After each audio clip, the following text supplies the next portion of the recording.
तो last class में बेटा आपको कुछ होमवर्क दिया था। क्वेश्चन नंबर 1 जो था आपका 8.1 था पेज नंबर 218 पे, and next one is question number 8.2 in text questions के अंदर से। तो ये आपका इन टेक्स्ट क्वेश्चन है 8.1। Silver atom has completely failed D orbitals. जो आपका सिल्वर एटम होता है बेटा, silver atom that is Ag, उसके अंदर जो डी ऑर्बिटल होता है वो कंप्लीटली फील्ड होता है। दैट मीन्स इसकी जो लास्ट शेल होती है उसमें कितने इलेक्ट्रॉन्स आते हैं, 4d10 आते हैं in its ground state. How can you say that it is a transition element? आप कैसे कह सकते हो कि ये ट्रांजिशन एलिमेंट है?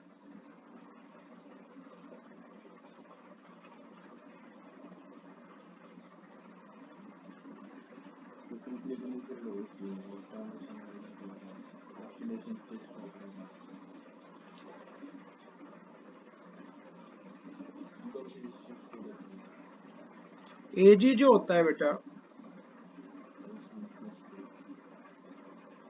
पहली बात तो वेरिएबल ऑक्सीडेशन स्टेट शो करता है, दैट इज +1 एंड +2। एंड इसके जो लास्ट इलेक्ट्रॉन्स हैं वो किस में फिल हो रहे हैं? जो लास्ट ऑर्बिटल है जिसके अंदर इलेक्ट्रॉन्स फिल हो रहे हैं दैट इज 4d। तो डी ऑर्बिटल के अंदर जो है बेटा इसके इलेक्ट्रॉन्स फिल हो रहे हैं, therefore it is a D block element.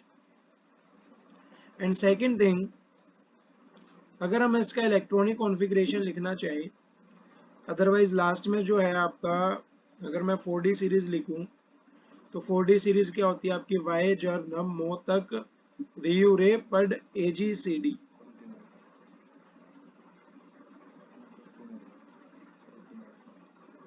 यहाँ पे इसका एटॉमिक नंबर तो इससे पहले आ रहे हैं, तो इसका इलेक्ट्रॉनिक कॉन्फ़िगरेशन क्या होगा? इसका क्या होगा? इसका होगा बेटा 4d सीरीज है, 4d सीरीज का लास्ट एलिमेंट है तो इसका कितना होगा? 4d10 होगा। और इसका कितना होगा? 4d9। और एक n-1 होता है 5s2। लेकिन हमें पता है कंप्लीटली फील्ड डी ऑर्बिटल जो होता है बेटा वो ज्यादा स्टेबल होता है किससे? इस पार्शियली फील्ड डी ऑर्बिटल से। तो एक इलेक्ट्रॉन जंप मार के किस में चला जाएगा? डी सब शेल के अंदर चला जाएगा, और यहाँ पे हमारे पास क्या बन जाएगा? 4d10 और 5s1। इज इट क्लियर और नॉट? तो ये s की वजह से कभी कभी क्या करता है? +1 चार्ज शो करता है, अदरवाइज ये एक डी ऑर्बिटल एलिमेंट होता है और इसका जो इलेक्ट्रॉनिक कॉन्फ़िगरेशन है वो कितना होता है? 5s1 4d10। That is the electronic configuration of this element. Clear? बात करें एग्जांपल नंबर 2 दैट इज 8.2 की, तो 8.2 के अंदर क्या है? इन द सीरीज स्कैंडियम जिसका एटॉमिक नंबर कितना है? 21 है, यहां से लेके Zn जिसका एटॉमिक नंबर कितना है बेटा? 30। The enthalpy of atomization of zinc is lowest. जो इंथैल्पी ऑफ एटमाइजेशन है वो जिंक की क्या है? सबसे लोवेस्ट है। जिंक की जो इंथैल्पी ऑफ एटमाइजेशन है वो कितनी है? 126 किलो जूल पर मोल है। ऐसा क्यों? जिंक की ही इंथैल्पी ऑफ एटमाइजेशन कम क्यों है? That was your question. क्यों?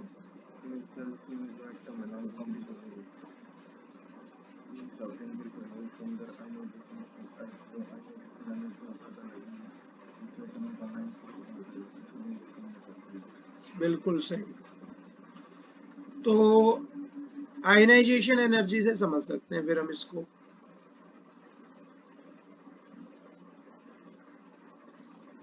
अब ये पीरियड्स में जाएंगे तो पीरियड्स में जाते टाइम क्या इंक्रीज होगा? एटॉमिक नंबर या फिर इलेक्ट्रॉन्स इंक्रीज होंगे, लेकिन एक चीज डिक्रीज होगी, क्या? Atomic size. Atomic size decrease होता है जिसकी वजह से आयनाइजेशन एनर्जी क्या हो जाती है बेटा? इंक्रीज हो जाती है। एटॉमिक साइज डिक्रीज हो रहा है, दैट मीन्स पहले तो बड़ा एलिमेंट था और अब ये क्या बन गया है? छोटा बन गया। जितना छोटा बनता जाएगा उतनी ज्यादा एनर्जी रिक्वायर्ड होगी इसके इलेक्ट्रॉन को बाहर निकालने के लिए, तो ionization energy will be more. Ionization energy क्या हो जाती है, ज्यादा हो जाती है, और आयनाइजेशन एनर्जी ज्यादा हो गई मतलब हम इसके इलेक्ट्रॉन्स को आसानी से नहीं निकाल सकते। तो आयनाइजेशन एनर्जी तो ज्यादा हो गई, इसका इफेक्ट इंथैल्पी ऑफ एटमाइजेशन के ऊपर कैसे पड़ेगा?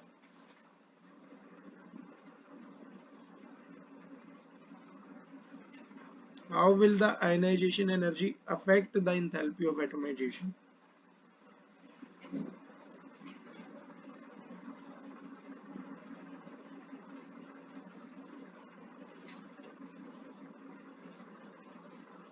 आओ वही करके आए हो ना।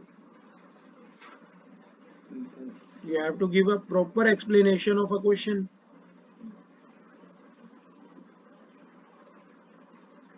Why? ऐसा क्यों हो रहा है कि इंथैल्पी ऑफ एटमाइजेशन जो है वो जिंक की तरफ जाते जाते कम होती जा रही है, और जिंक की लोवेस्ट है जबकि स्कैंडियम की तो ज्यादा है, ऐसा क्यों?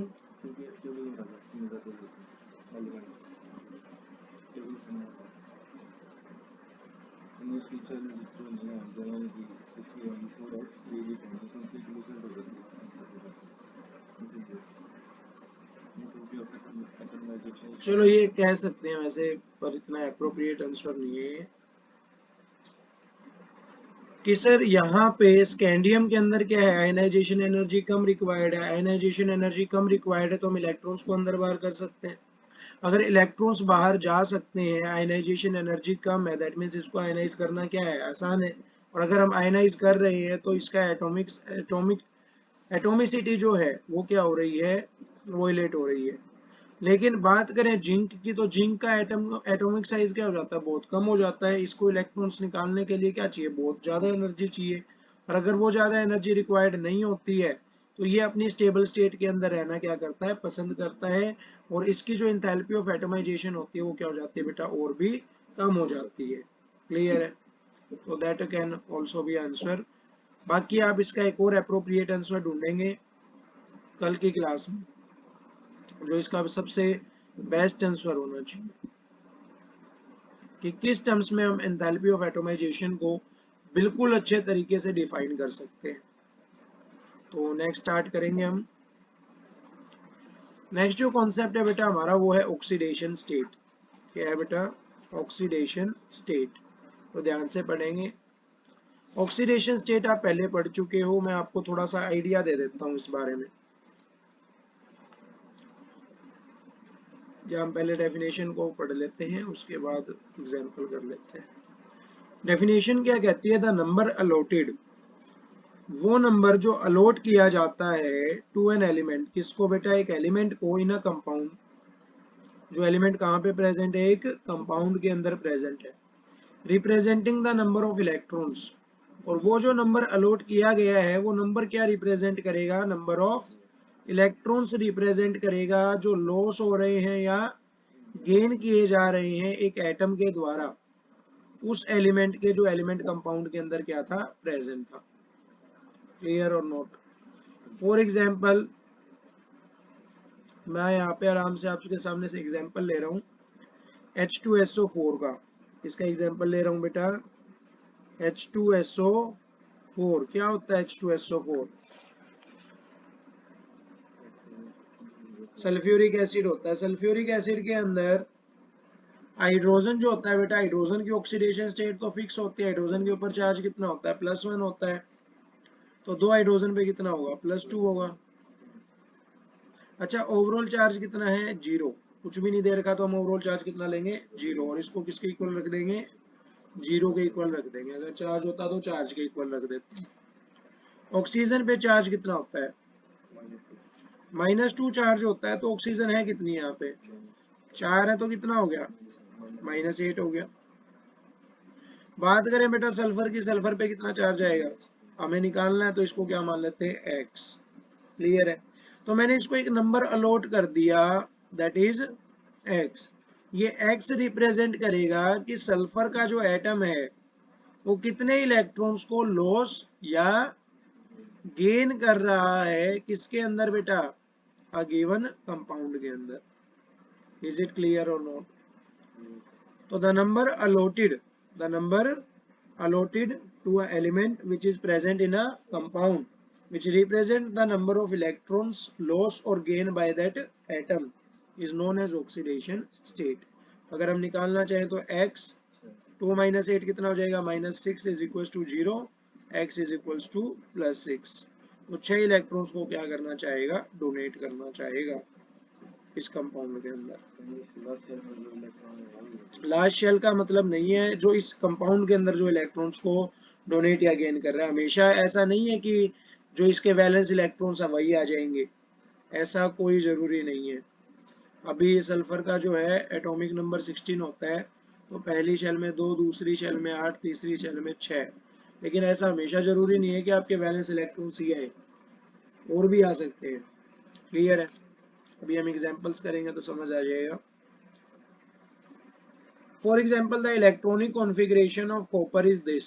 इलेक्ट्रॉनिक कॉन्फ़िगरेशन कॉपर का क्या होता है बेटा, 3d10 4s1। एक इलेक्ट्रॉन जंप मार के कहाँ पे आ जाता है, डी शेल में आ जाता है, और आगे क्या लगा होता है, आर्गन।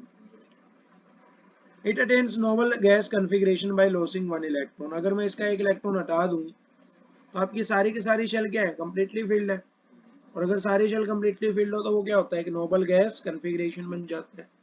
तो अगर एक इलेक्ट्रॉन लॉस कर दे तो क्या करेगा, नोबल गैस कॉन्फ़िगरेशन में चला जाएगा। दैट मींस क्या अटेन कर लेगा, स्टेबिलिटी। स्टेबिलिटी अटेन कर लेगा, दैट मींस इसके ऊपर चार्ज कितना होना चाहिए, एक इलेक्ट्रॉन को डोनेट कर ही देना चाहिए, तो चार्ज कितना होना चाहिए, +1। तो the energy required to loss 1 more electron is very less. अब एक इलेक्ट्रॉन को निकालना तो क्या है, इजी है, क्योंकि ये स्टेबल कॉन्फ़िगरेशन चाहता है। लेकिन अगर हमें इसका एक और इलेक्ट्रॉन निकालना है, the energy required to loss 1 more electron is very less, तो वो क्या होगी, हमारे लिए बहुत कम होगी। And hence copper losses 2 electrons. और कॉपर क्या करता है बेटा, लॉस कर देता है कितने इलेक्ट्रॉन्स को, 2 इलेक्ट्रॉन्स को, और क्या बना लेता है, Cu2 पॉजिटिव आयन बना लेता है। तो therefore copper exhibits 2 oxidation states. Copper की 2 ऑक्सीडेशन स्टेट होती है, एक तो क्या होती है +1 और एक क्या होती है +2। But +2 oxidation states are more common, पर ज्यादातर कौन सी कॉमन होती है, +2 ऑक्सीडेशन स्टेट। जैसे आपने कई बार देखा होगा, एक तो लिखा होता है CuCl और एक लिखा होता है CuCl2। अच्छा मेरे को ये बताओ, Cl पे चार्ज कितना होता है, 1 नेगेटिव होता है। तो Cl पे 1 नेगेटिव है, तो यहाँ पे कॉपर पे कितना होगा, 1 पॉजिटिव होगा। यहाँ पे क्लोरीन पे चार्ज कितना है, -1, तो 2 क्लोरीन पे कितना होगा बेटा, -2 होगा। अगर इसके ऊपर -2 चार्ज है, ओवरऑल चार्ज 0 है, तो कॉपर पे कितना होगा, +2। तो यहाँ पे कॉपर कौन सी ऑक्सीडेशन स्टेट शो कर रहा है, +2। यहाँ पे कौन सी कर रहा है, +1। ज्यादातर कौन सी करता है, +2। आ गया समझ में, any doubt? It forms compounds like CuCl2 and also with oxygen like CuO। ये कुछ ऐसे कंपाउंड्स बनाता है जैसे कि CuCl2 हो गया या फिर CuO हो गया।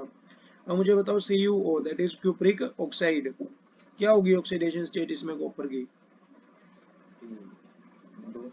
ऑक्सीजन पे कितना चार्ज होता है, -2, ओवरऑल चार्ज कितना है, 0, तो इस पे कितना चार्ज आएगा, +2 चार्ज आएगा। In both the cases the oxidation state of Cu is +2। यहाँ पे और यहाँ पे दोनों केसेस में कॉपर की ऑक्सीडेशन स्टेट कितनी है, +2 है। Transition elements exhibit varying oxidation state. अच्छा जो आपके ट्रांजिशन एलिमेंट्स होते हैं, ऐसा नहीं है कि उनकी ऑक्सीडेशन स्टेट एक ही होती है, कि एक ही ऑक्सीडेशन स्टेट शो करते हैं हमेशा, जी नहीं। ट्रांजिशन एलिमेंट्स की ऑक्सीडेशन स्टेट क्या करती रहती है बेटा, वेरी, चेंज करती रहती है due to minor energy difference. और ऐसा होता क्यों है, ये क्वेश्चन आ सकता है कि why transition elements shows variable oxidation state, कि अलग अलग ऑक्सीडेशन स्टेट क्यों दिखा देते हैं, क्यों, due to the minor energy difference, क्योंकि इनके बीच में एनर्जी डिफरेंस क्या होता है, बहुत कम होता है, between ns and n-1d orbital. किसके बीच में, ns और n-1d ऑर्बिटल के बीच में। जैसे मैं आपका कॉपर की बात करूं तो कॉपर के अंदर क्या इलेक्ट्रॉनिक कॉन्फ़िगरेशन आया, 4s1 3d10। तो 4s1 और 3d10, इसमें तो एनर्जी डिफरेंस होना चाहिए। मैंने हमने आपको पढ़ाया हुआ है ना वो प्रिंसिपल में, कि जिसकी एनर्जी कम होती है वो क्या होता है, ज्यादा स्टेबल होता है, और जो ज्यादा स्टेबल होता है इलेक्ट्रॉन उसमें जाना पहले क्या करता है, प्रेफर करता है। तो पहले किस में जाना प्रेफर करेगा, 4s1 में, और फिर किस में, 3D10 में, तो एनर्जी डिफरेंस आ रहा है। लेकिन ये जो एनर्जी डिफरेंस आता है ये क्या होता है, बहुत कम होता है, जिसकी वजह से ये वाली ऑक्सीडेशन स्टेट भी शो कर सकता है 4s1 वाली, और 3D10 वाली भी कर सकता है। इसीलिए ये क्या शो करता है, वेरिएबल ऑक्सीडेशन स्टेट्स को शो करता है। आ गया समझ में? जैसे अभी कॉपर का किया, 4s1 आ रहा था, तो 4s1 आ रहा था तो +1 आया चार्ज, ये एक इलेक्ट्रॉन एक्स्ट्रा है 4s में, तो ये तो उसने s वाली शो कर दी। और फिर हमने +2 निकाला, एक और इलेक्ट्रॉन छोड़ सकता है, तो वो d वाले में से गया, तो कौन सी शो कर दी, d वाली शो कर दी। क्लियर है? अलोंग विद ns इलेक्ट्रॉन्स, बात करें बेटा ns इलेक्ट्रॉन्स के साथ ही n-1 d electrons take part in bonding, ये भी पार्ट लेते हैं किसके अंदर, but due to the availability of few electrons for bonding, लेकिन कुछ ही इलेक्ट्रॉन्स की अवेलेबिलिटी होने के लिए, किसके लिए, बॉन्डिंग के लिए, scandium does not show variable oxidation state, scandium जो है आपका वेरिएबल ऑक्सीडेशन स्टेट शो नहीं करता है। जैसे कि आपकी स्कैंडियम की बात करूं, तो स्कैंडियम का एटॉमिक नंबर बताओ मेरे को, 21 होता है, तो यहाँ पे इसका इलेक्ट्रॉनिक कॉन्फ़िगरेशन क्या आएगा, 4s1 सॉरी 4s2 3d1, तो ये एक ही इलेक्ट्रॉन है यहाँ पे, अगर इसको भी बॉन्डिंग के अंदर भेज दिया तो ये क्या करेगा, वेरिएबल ऑक्सीडेशन स्टेट शो नहीं कर पाएगा। ये क्या शो करता है, सिर्फ d ऑर्बिटल के एक इलेक्ट्रॉन की ऑक्सीडेशन स्टेट क्या करता है, शो करता है। इज इट क्लियर और नॉट? लेकिन अगर हमारे पास 3D के अंदर इलेक्ट्रॉन्स बढ़ते चले जाते हैं, जैसे इसमें 10 इलेक्ट्रॉन आ गए, तो ये क्या करेगा, वेरिएबल ऑक्सीडेशन स्टेट शो करना स्टार्ट कर देगा। आ गया समझ में? Due to presence of more D electron, zinc has less orbital. अच्छा, यहाँ पे क्या होते हैं, डी ऑर्बिटल भर के होते हैं जिंक के अंदर, कितने होते हैं, 10, और एस में भी कितने होते हैं, 2 होते हैं। Zinc has less orbital available for bonding, यहाँ पे और ऑर्बिटल है ही नहीं इसके लिए, बॉन्डिंग के लिए, and hence does not exhibit varying oxidation state, तो ये भी जो है बेटा अलग अलग ऑक्सीडेशन स्टेट शो नहीं करता है। अगर आपके पास बहुत सारे कम इलेक्ट्रॉन्स है, मतलब है ही नहीं, एक दो इलेक्ट्रॉन है, तो भी आप वेरिएबल ऑक्सीडेशन स्टेट शो नहीं कर सकते, और आपके पास बहुत ज्यादा इलेक्ट्रॉन्स है कि बॉन्डिंग के लिए ऑर्बिटल ही प्रेजेंट नहीं है, तो भी आप वेरिएबल ऑक्सीडेशन स्टेट शो नहीं कर सकते। तो स्कैंडियम और जिंक तो करेंगे नहीं, तो बच कौन गए, टाइटेनियम से लेके कॉपर तक, ये जो है आपके क्या शो करेंगे, वेरिएबल ऑक्सीडेशन स्टेट को शो करेंगे। इज इट क्लियर और not? Among D block elements, the elements belonging to 8th group exhibit maximum oxidation state. आपके जो D block elements हैं, इनके अंदर से वो एलिमेंट जो कहाँ पे प्रेजेंट होते हैं, 8th ग्रुप में प्रेजेंट होते हैं, वो क्या शो करते हैं बेटा, exhibit maximum oxidation state. Is it clear और नॉट? तो 8वें ग्रुप में कौन से एलिमेंट्स होते हैं, आपको पता है क्या? पहला तो S ग्रुप हो गया, फिर दूसरा S ग्रुप आ गया, फिर D1, फिर D2, फिर D3, फिर D4, फिर D5, तो 1 2 3 4 5 6 7 और D6। ठीक है, इसको यहाँ देख लेते हैं। Among the elements of 3D series, बात करें 3D सीरीज की, तो 3D सीरीज के अंदर वो एलिमेंट जो सबसे ज्यादा ऑक्सीडेशन स्टेट शो करता है, वो कौन सा है बेटा, मैंगनीज। मैंगनीज का एटॉमिक नंबर कितना होता है, 25 होता है, 25 होता है, तो यहाँ पे क्या आएगा, D5 आएगा। D5 मतलब यहाँ पे कौन सा ग्रुप है, 7th ग्रुप, क्योंकि अभी अभी हमने पढ़ा 8th ग्रुप तो कौन सा होता है, D6 होता है। D5 का मतलब क्या है, 7th ग्रुप। तो 3D सीरीज के अंदर 8th group variable oxidation state show करता है, या फिर 7th? 7th सबसे ज्यादा ऑक्सीडेशन स्टेट क्या करता है, शो करता है, जिसके अंदर कौन सा एलिमेंट आता है, manganese, atomic number 25, electronic configuration D5। Among the elements of 4D series, बात करें 4D सीरीज की, तो 4D सीरीज का जो एलिमेंट है वो कौन सा है, रुथेनियम, जो कौन से ग्रुप से बिलोंग करता है, 8वें ग्रुप से। ये क्या शो करता है, मैक्सिमम ऑक्सीडेशन स्टेट शो करता है। क्लियर है क्या? Among the elements of 5D series, 5D series के अंदर कौन सा होता है बेटा, ओस्मियम, जो कौन से ग्रुप से फॉलो करता है, 8th ग्रुप से। ये क्या शो करता है, मैक्सिमम ऑक्सीडेशन स्टेट शो करता है। The oxidation state of a free element is always zero. Free element का मतलब क्या होता है, जिसके ऊपर कोई भी चार्ज या कुछ भी नहीं हो। जैसे मैंने यहाँ पे लिख दिया स्कैंडियम, ऑक्सीडेशन स्टेट कितनी होगी, जीरो होगी, जब तक मैं इसको किसी कंपाउंड के अंदर अटैच नहीं करता। तो फ्री एलिमेंट की ऑक्सीडेशन स्टेट हमेशा क्या होगी, 0 होगी। Oxidation state of number, oxidation number of group 1 element, group 1 के एलिमेंट की ऑक्सीडेशन स्टेट कितनी होती है, +1, एक इलेक्ट्रॉन को डोनेट करना चाहते हैं। इज इट क्लियर और नॉट? ग्रुप 2 वाले एलिमेंट्स की कितनी होगी, +2, तो पढ़ा रखा है आपको पहले। ऑक्सीडेशन नंबर ऑफ ऑक्सीजन कितना होगा, -2।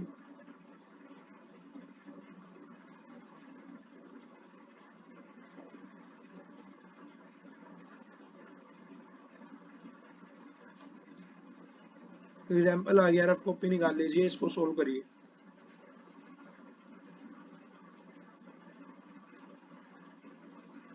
For example oxidation state of phosphorus, phosphorus की ऑक्सीडेशन स्टेट शो निकालनी है आपको इस कंपाउंड के अंदर, HPO3 2 negative, can be calculated by the following method. तो एक फॉलोइंग मेथड है, तो मेथड मैं आपको बाद में कराऊंगा, पहले आप खुद सोल्व करिए इसको।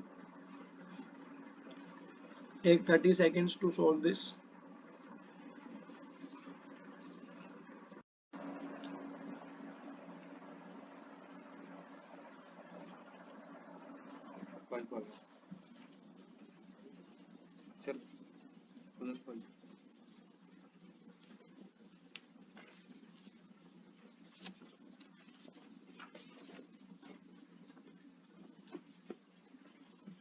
देखो बेटा,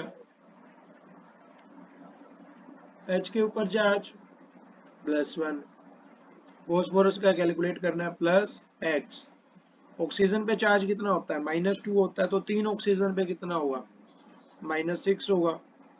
that will be equal to, charge कितना दे रखा है हमें, -2 दे रखा है, तो 1 - 6 कितना हो गया, -5, -5 उधर जाएगा तो किसका हो जाएगा, प्लस का, और 5 - 2 करेंगे तो कितना आएगा, 3 आएगा। तो इसका जो आंसर है बेटा वो आपका +3 आएगा।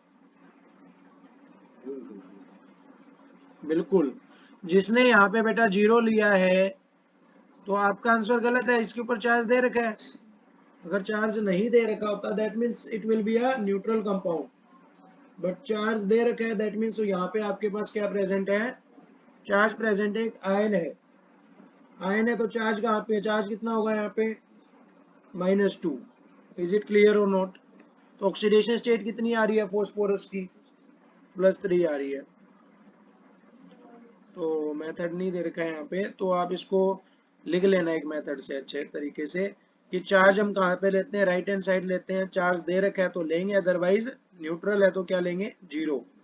और हाइड्रोजन की ऑक्सीडेशन स्टेट +1, फॉस्फोरस की x, एंड ऑक्सीजन की -2, और कितने एटम है, 3 एटम है, तो यहाँ पे कितनी हो जाएगी, -6, x comes out to be +3।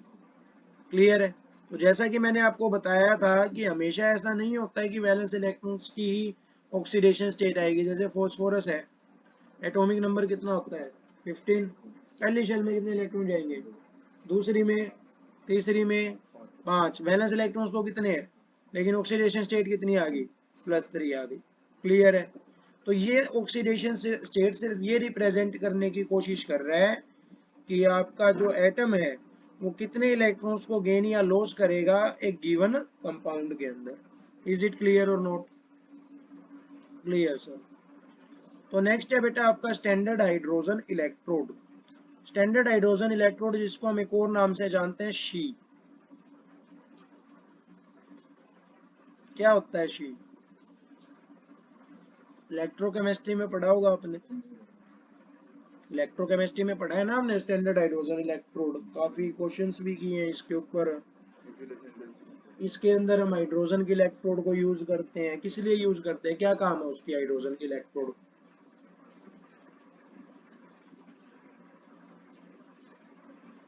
तो यहाँ पे मैं आपका जो कॉन्सेप्ट है वो छोड़ रहा हूँ बेटा, आपके लिए एक सिंपल सा होमवर्क है। जैसे आपको कई बार क्या होता है कि जैसे कुछ कॉन्सेप्ट्स हैं, वो कॉन्सेप्ट्स पहले पढ़े हुए हैं पर एकदम से रिवाइज नहीं किए जाते हैं, एकदम से याद नहीं आते हैं। तो आप एक काम करना, इसको शी को पढ़ना आराम से, स्टैंडर्ड हाइड्रोजन इलेक्ट्रोड को। मैं आपसे एक्सपेक्ट करता हूँ कि आपको 1-2 लाइन तो पता होनी चाहिए। जैसे स्टैंडर्ड हाइड्रोजन इलेक्ट्रोड को यूज किया जाता है किसी भी एलिमेंट या किसी भी इलेक्ट्रोड के पोटेंशियल को कैलकुलेट करने के लिए, क्योंकि हाइड्रोजन का जो इलेक्ट्रोड होता है उसका इलेक्ट्रोड पोटेंशियल कितना हो जाता है, 0, और इसको हम माइनस करते हैं किसी भी इलेक्ट्रोड पोटेंशियल से, तो उस इलेक्ट्रोड पोटेंशियल का हमारे पास क्या आ जाता है, उस इलेक्ट्रोड का हमारे पास क्या आ जाता है, पोटेंशियल आ जाता है। क्लियर है। प्लेटिनम रोड हम इसके अंदर यूज करते हैं, ब्लैक वायर, तो ये सारे कॉन्सेप्ट्स आपको क्या होने चाहिए, रिवाइज होना चाहिए। इज इट क्लियर और नॉट? तो आपको मैं थोड़ा सा होमवर्क दे देता हूँ। होमवर्क जो रहेगा वो ऑक्सीडेशन स्टेट को लेके रहेगा। ऑक्सीडेशन स्टेट पे कोई होमवर्क है तो देख लेते हैं।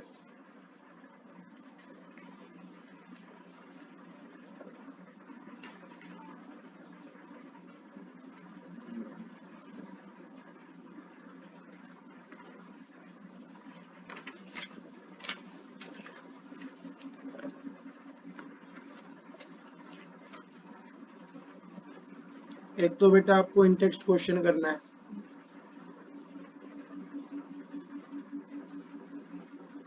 इन टेक्स्ट क्वेश्चन करना है आपको 8.3,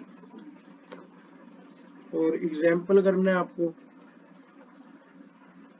एग्जाम्पल करना है बेटा आपको 8.4।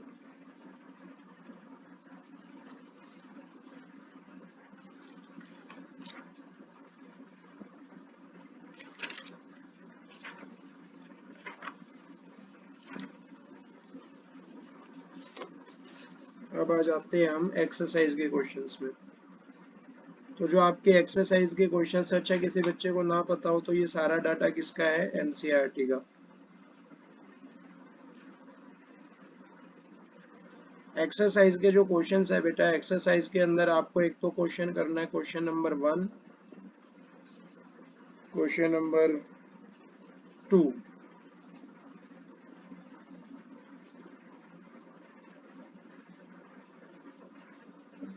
क्वेश्चन नंबर 3, क्वेश्चन नंबर 4,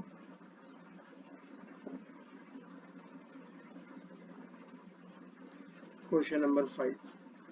तो 5 क्वेश्चन जो है आपको एक्सरसाइज के करने हैं, एंड एक क्वेश्चन आपको इन टेक्स्ट करना है, और एक आपको एग्जांपल दे रखा हुआ 8.4 इन टेक्स्ट क्वेश्चंस के बीच में ही आपको ये सोल्व करना है।